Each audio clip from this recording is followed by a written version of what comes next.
খালেদা জিয়ার থিওরিতে ধীরে ধীরে ক্ষমতার দিকে যাবে জামাত। হ্যাঁ, জামাতের ত্রুটি বিচ্যুতি আছে, বিরোধী দল হিসেবে দুর্বলতা আছে, ধীরে ধীরে এগুলো ওভারকাম করবে।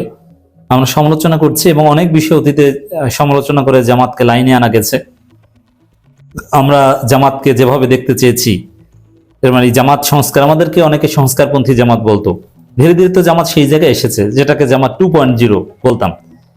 ডাকসু মডেল, ইনক্লুসিভ, নারীদেরকে এভাবে ইনকর্পোরেট করা, নানান বিষয় আপনারা যেটা দেখেছেন এবার নির্বাচনে, এটা কি অতীতে জামাতের ছিল? না। এই নির্বাচনকালীন জামাত অনেকটা সেকুলার জামাত ছিল। হ্যাঁ, নির্বাচন জিনিসটা সেকুলার, নির্বাচনের পর বা আপনি ইন্টারনালি সংগঠন হিসেবে আপনি ইসলামিক, কিন্তু নির্বাচনটা ইসলামিক না। এই যে চরমোনাই নির্বাচনী রাজনীতিতে, ভোটের রাজনীতিতে শরিয়া আইনের কথা বলছে, ওটা একটা প্রতারণা। ভোটের রাজনীতিতে আপনারা সবাই সেকুলার। জামাত হিন্দুকে নমিনেশন দিয়েছে, তার অর্থ কি? ইসলামী দল হিন্দুকে নমিনেশন দিয়েছে কোন যুক্তিতে? নির্বাচনী রাজনীতি এটা অনেকটা সেকুলার, তবে দল হিসেবে দলের ভিতরে জামাত পুরোপুরি ইসলামিক এবং তাদের দীর্ঘমেয়াদী লক্ষ্য উদ্দেশ্য, মানুষ করার পদ্ধতি, এগুলো পুরোপুরি ইসলামিক। নির্বাচন এটা ইসলামী রাজনীতির থিওরিতে এইভাবে গণতান্ত্রিক ইউরোপিয়ান ন্যাশন স্টেটে গণতান্ত্রিক রাজনীতি রেজ করে, এটা ইসলামিক রাজনীতির যে মওদুদি থিওরি অথবা এখওয়ানি থিওরি কিংবা হাসানুল বান্না কিংবা সাইদ কুতুব, এদের থিওরিতে কিন্তু নাই। এটা মাসলাহাত বিবেচনায় করা হয়। তো দর্শক, এই জন্য জামাত কি কতটা পরিবর্তন হয়েছে আপনারা দেখেছেন। সমালোচনা করে করে জামাত কারো পরিবর্তন করানো যাবে আমি বিশ্বাস করি। তাদের যে দুর্বলতা গুলো, পিয়ারে দুর্বলতা, মিডিয়ায় দুর্বলতা, এগুলো ওভারকাম হবে। তবে বিরোধী দল হিসেবে আমরা কিভাবে জামাতকে দেখতে চাই, দেখেন এটা নানান ভাবে আমরা বিরোধী দল হিসেবেও জামাতের সমালোচনা করব, যে বিরোধী দল হিসেবে জামাত রোল প্লে করতে ব্যর্থ হচ্ছে। এখন দুইটা রোল প্লে করা যায় বাংলাদেশের ইতিহাসে। জামাত কিন্তু চতুর্থ বৃহত্তম বিরোধী দল। সবচেয়ে বড় বিরোধী দল ছিল আওয়ামী লীগ, বিএনপি, এবং জামাত থার্ডও না, জামাত কিন্তু ফোর্থ। যেমন 78 আসন পেয়ে 85 আসন, 120 আসন পর্যন্ত উঠেছিল বিরোধী দলের, 117 আসন এরকম কিন্তু হয়েছিল বেশ কয়েকবার। ফোর্থ লার্জেস্ট জামাত। সেই হিসেবে জামাতকে বিরোধী দল হিসেবে আমরা বা জনগণ দেখতে চাইবে মূলত হাসিনা স্টাইলে। বিএনপি উল্টাপাল্টা কিচ্ছু করলে একদম মানে কি, জনগণের দৃষ্টিভঙ্গি, তরুণ প্রজন্মের দৃষ্টিভঙ্গি এটা যে বিরোধী দল কি করে, আঙ্গুল চুষে কিছু বলে না কেন? জামাত চুপ থাকলে কিছু বলে না কেন? কি করছে?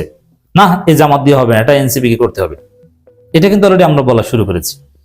তো বিরোধী দলীয় ক্যারেক্টার কয়েকটা হতে পারে, একটা হচ্ছে হাসিনা ক্যারেক্টার, একটা হচ্ছে খালেদা ক্যারেক্টার। দেখেন, হাসিনা যখন বিরোধী দলে ছিল তখন হাসিনার থিওরি ছিল, একদম ঘোষিত থিওরি ছিল, যে বিএনপি সরকারকে একদিনও শান্তি মতো থাকতে দিব না, থাকতে দেয়নি।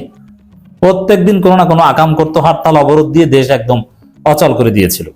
বিএনপি কঠিন পরিস্থিতিতে পড়তে হয়েছিল। এটা ছিল হাসিনা স্টাইল। কিন্তু জামাত হাসিনা স্টাইল অনুসরণ করবে না, জামাত অনুসরণ করবে খালেদা স্টাইল। কি, দেশের মানুষ যাতে শান্তিতে থাকে, ক্ষমতায় যারাই এসেছে মোটামুটি ভালোভাবে চালাক, একদম দেয়ালে পিঠ থেকে গেলে তখন হরতাল অবরোধ। তো জামাত সেই পথেই যাচ্ছে, একদম দেয়ালে পিঠ থেকে না গেলে হরতাল অবরোধের দিকে জামাত যাবে না। তারা শান্তিপূর্ণভাবে কোঅপারেট করার চেষ্টা করবে, অথবা সমালোচনা, জাস্ট কনস্ট্রাকটিভ সমালোচনা বা উইদিন পার্লামেন্ট ক্রিটিসিজমের মধ্যে থাকার চেষ্টা করবে। জামাত এরকম একটা দৃষ্টিভঙ্গিতে বিশ্বাস করে। দর্শক, আমিরে জামাতের কার্যক্রমের দিকে তাকালে কেমন যেন খালেদা একটা ভাব ফুটে ওঠে। খালেদা জিয়ার বিরোধী দল নেতা হিসেবে খালেদা জিয়ার যে নম্রতা, ভদ্রতা, সেই ছাপ আমরা দেখতে পাই বিরোধী দলীয় নেতা হিসেবে। কিন্তু শেখ হাসিনার ছাপ ছিল অলওয়েজ অ্যাগ্রেসিভ। আমিরে জামাতের মধ্যে অ্যাগ্রেসিভ ভাবটা কিন্তু নেই, খালেদা স্টাইল। এই জন্য বলছি যে খালেদা জিয়ার পথে, খালেদা জিয়ার থিওরিতে জামাত হাঁটছে হয়তো, নম্রতা, ভদ্রতা এবং এক বিরোধী দল মানে সবকিছু উল্টাপাল্টা করবো, সব জায়গায় ইরিটেট করবো সরকারকে, এরকম না। এতে মানুষের ক্ষতি হবে, মানুষ অশান্তিতে থাকবে। সরকার ভালো কাজ কিছু তো করবে, সেইগুলোও করতে অসুবিধা হবে তাদের। তো জামাত এখন সবচেয়ে গুরুত্বপূর্ণ বিষয়ে আমিরে জামাত হাত দিচ্ছেন, ফোকাস করছেন। জামাতের জন্য এই মুহূর্তে সবচেয়ে গুরুত্বপূর্ণ বিষয় তার নেতাকর্মীদের নিরাপত্তা। হ্যাঁ, তার নেতাকর্মীদের নিরাপত্তার বিষয়টা আমিরে জামাত জোরালোভাবে দেখছেন, চেষ্টা করছেন। প্রথম দিকে ব্যর্থতা আছে। দেখেন, এখানে আমিরে জামাত চেষ্টা করছেন, কিন্তু আমিরে জামাতের আশেপাশে প্রচুর অযোগ্য লোক, আমিরে জামাত যাদেরকে দায়িত্ব দেন কোন একটা কাজে, সেই দায়িত্ব পালন করতে পারে না। যে বলেন যে তোমরা এই ডেটাগুলো কালেক্ট করে, এরা করে না, এরা ফোন বন্ধ করে ঘুমায়। এরকম প্রচুর অভিযোগ পেয়েছি, বিশেষ করে 12 ফেব্রুয়ারির পর থেকে। তারপর চেষ্টা করছেন তাদেরকে আবার রিভাইভ করার চেষ্টা করছেন। আশা করি হয়ে যাবে। অনেককে দায়িত্ব পরিবর্তন করতে হবে, অনেককে সরিয়ে দিতে হবে, এবং জামাতের বিভিন্ন কমিটি, জেলা কমিটি, থানা কমিটি, এগুলো ঢেলে সাজাতে হবে। জামাত তো আর মাঝপথে যে কোনো সময় সরায় না, তবে ষান্মাসিক কিংবা বার্ষিক, তা এই জায়গায় নতুন ভাবে একদম গতিশীল নেতৃত্ব, যোগ্য নেতৃত্ব জামাত আনবে। যেসব জায়গায় জামাত ব্যর্থ হয়েছে, জনগণের হাইপ থাকা সত্ত্বেও ভোটগুলো ব্যালট বক্স পর্যন্ত নিতে ব্যর্থ হয়েছে, যেসব নেতৃত্ব কেন ব্যর্থ হয়েছে, জরিপ অনুযায়ী কেন ফলাফল অর্জন করতে পারেনি, নেতৃত্বের দুর্বলতা অবশ্যই ছিল, এগুলো পর্যালোচনা করে জামাত থানা এবং জেলা কমিটিগুলো ব্যাপকভাবে পুনর্গঠন করবে শীঘ্রই। এবং সাংগঠনিক শাস্তি বলতে যাবো, যেমন ডিমোশন।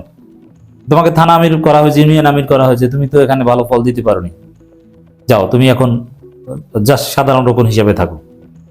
যারা ভালো করেছে, যে ইউনিয়ন ফার্স্ট হয়েছে, সেই ইউনিয়ন থেকে থানায় পোস্ট দেওয়া, মানে এই সিস্টেমগুলো করতে হবে।